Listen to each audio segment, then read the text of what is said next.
A 19-year-old in India says 2026 will be a 400-year turning point, gold quadrupling, the Pacific Ring of Fire awakening, AI turning on its own creators, and three very specific dates already circled on his calendar: end of April, July 24th, and mid-November. His name is Abhiya Anand, and the predictions he just released are now spreading across every continent. Skeptics call him lucky. Believers call him the modern Nostradamus. Either way, the receipts are stacking up. Anand isn't a TikTok psychic with a ring light. He started studying Vedic astrology at age 4, became a serious researcher by 11, and he reads ancient palm leaf manuscripts handed down through his family. He doesn't draw tarot cards or roll dice. He maps planetary conjunctions Saturn, Rahu, Jupiter against thousand-year-old Sanskrit texts. And in August 2019, before the world had ever heard the word coronavirus, he posted a video warning of a global catastrophe between November 2019 and April 2020. That video alone has been viewed tens of millions of times. Critics at Pointer pointed out he never said COVID by name. He warned of either a massive war or a widespread disease killing millions. Close enough for many. He went on to flag the Russia-Ukraine war, the Israel-Hamas attack, the 2021 crypto bull run, the Hualien quake, and the Myanmar earthquake 3 weeks before it actually struck. Hit rate aside, he keeps landing punches the rest of us never see coming. So when this same teenager looks at the planetary alignments for 2026 and uses the phrase 400-year turning point, people listen. He says Saturn and Rahu are conjoining in a way that hasn't repeated in centuries. In Vedic astrology, that pairing means the old order collapses to make space for a new one. Empires, currencies, ideologies, institutions, none of them sit comfortably this year. And it all kicks in heaviest, he claims, across 3 precise calendar windows. Window 1, the final week of April 2026. Window 2, on or around July 24th. Window 3, mid-November. He doesn't promise the same event in each, but each acts like a pressure valve. Earthquakes, market shocks, political ruptures, technological accidents clustered around those dates. And here's the part most viewers miss. He started telling people about these 3 dates back in 2024. They've been on the public record for over a year and a half. Prediction 1 is the big one: the Pacific Dragon awakens. Anand says the Pacific Ring of Fire is entering an unusually active phase. He warns of an extremely high magnitude earthquake, potentially above magnitude 8, somewhere along the rim. Japan, Taiwan, the Philippines, the U.S. West Coast, Indonesia, all in scope. He specifically flags Taiwan as facing a period of energy release through earthquakes and flooding. Geologists don't read horoscopes, but they openly admit the rim is overdue. Prediction 2 is the sky itself. Solar activity, he says, will be abnormally strong in 2026, and we are in fact climbing through the peak of solar cycle 25. Stronger flares mean grid instability, satellite disruption, and faster polar ice melt. He paints a picture of alternating floods, droughts, and freak storms hammering different continents in the same season. Farmers already battling climate shocks will see harvests collapse, and food prices will spike on supermarket shelves worldwide. Prediction 3 is the one that goes viral every single time he says it. He calls it the AI rebellion. Anand argues that artificial intelligence, deployed at superhuman speed without any spiritual grounding, will hit what he calls a spiritual void. His warning is unsettling. If humanity outsources thinking, deciding, even loving to machines, those systems will, in his exact words, retaliate. Not science fiction Skynet.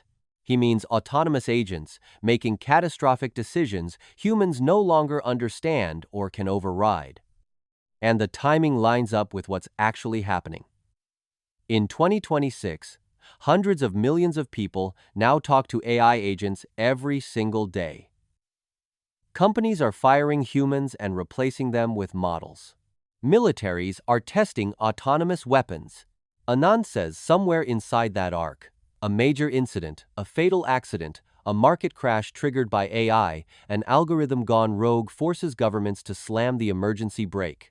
Whether you believe astrology or not, that scenario is honestly not hard to imagine. Prediction 4 is geopolitical. He sees an anti-terror conflict centered on the Middle East, Iran, Israel, and the United States escalating into something he openly compares to the original Gulf War. The window. November 2025 through April 2026. We are already deep inside it. He says oil corridors will be threatened, shipping lanes disrupted, and proxy battles will drag in players who think they're sitting on the sidelines. Translation: this one pulls global economies down with it. Prediction 5 is the wallet shocker. Gold, he says, will surge to roughly 4 times its previous level. Not double, quadruple. Gold has already been ripping in 2025 and into 2026, sitting at historic highs in real terms, so the call is less crazy than it first sounds. But 4 times implies the world loses faith in paper currencies. He frames it as the great unwinding, when central banks lose control of the inflation story they've been telling. And while gold rockets, he warns crypto and equities will whip back and forth violently. He describes 2026 as a turbulent financial window. Translation for retail investors: stop-loss orders triggered repeatedly, leveraged accounts liquidated, fortunes made and destroyed inside the span of weeks. Anand isn't giving trading advice, he's giving a vibe. The vibe is, don't get cocky, don't borrow money to buy. And don't assume what worked in 2024 still works in the back half of 2026. Prediction 6 involves agriculture and food security. War in Eastern Europe, war in the Middle East, climate volatility, and disrupted shipping lanes combine, he says, into the worst food squeeze of the decade. He flags wheat, rice, and edible oils in particular. Countries that quietly stockpile early will be fine. Countries that didn't will face protests at gas stations and supermarkets. He doesn't name names, but the math points straight at importers without strategic reserves on the shelf. Prediction 7 is the one nobody wants to hear. Anand says, a public health scare returns in 2026, not a repeat of COVID, but a respiratory or zoonotic outbreak that exploits weakened immune systems and stressed healthcare networks. He places it loosely in the second half of the year. He stops short of naming the pathogen, which actually makes him harder to disprove. Critics call that conveniently vague. Believers call it the same exact caution he showed back in August 2019. But here's where he flips the entire script. Anand is not a doomer. He frames every one of these predictions as a spiritual stress test. His phrase, he says the chaos is the whole point, it forces humanity off autopilot. Materialism cracks. Status games look ridiculous. People go back to family, nature, breath, silence. He calls 2026 the year the Ganges light shines on a new era. Translation: collapse and renewal happening on the very same calendar. Skeptics push back hard.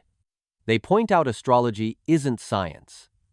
They highlight that Anand's biggest hit, COVID, was actually a warning about war or disease, broad enough to fit almost anything. They note he never publishes confidence intervals. They argue his fame relies on selection bias, where every accurate-ish call gets clipped and every miss gets quietly forgotten. Fair criticism. Yet his videos keep racking up views in dozens of languages, and global media keeps calling him back. So why does this matter beyond the algorithm?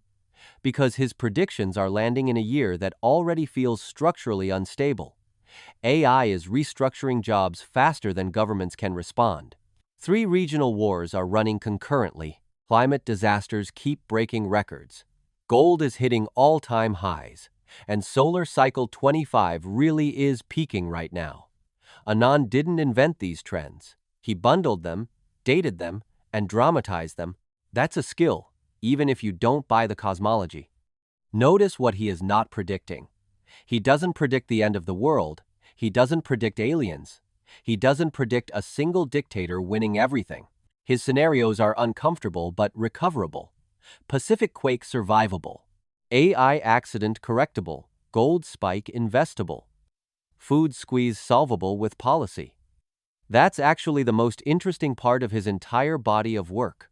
His version of 2026 isn't apocalypse. It's a year that forces humanity to grow up fast. If you want to pressure test him in real time, mark those 3 dates. End of April 2026. That's only days away. July 24th. Mid-November. If nothing of consequence happens around those windows, the skeptics win clean. If even one major event lands close to one date, he keeps his streak alive. Either way, you'll have a data point you saw with your own eyes, not filtered through a clickbait headline. That alone is rare in 2026. And one last thing worth saying out loud. The reason a teenager from Bengaluru can move the global conversation isn't really astrology. It's that institutions people use to trust governments, banks, mainstream media, even big tech have been losing credibility for years.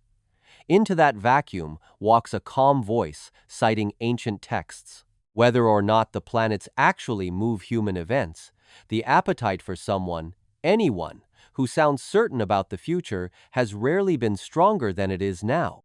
So here's the question I'd love you to answer in the comments. If Anand is right about even one of these, the Pacific earthquake, gold quadrupling, the AI rebellion, the Middle East war, the food crisis, which one terrifies you the most? And which one are you already quietly preparing for? Be honest. Because in 2026, the people who pretend nothing is changing are the ones most likely to get hurt. Watch the dates. Decide for yourself. If this video brought you value, hit like, subscribe, and share it with a friend. Thanks for watching. See you in the next one.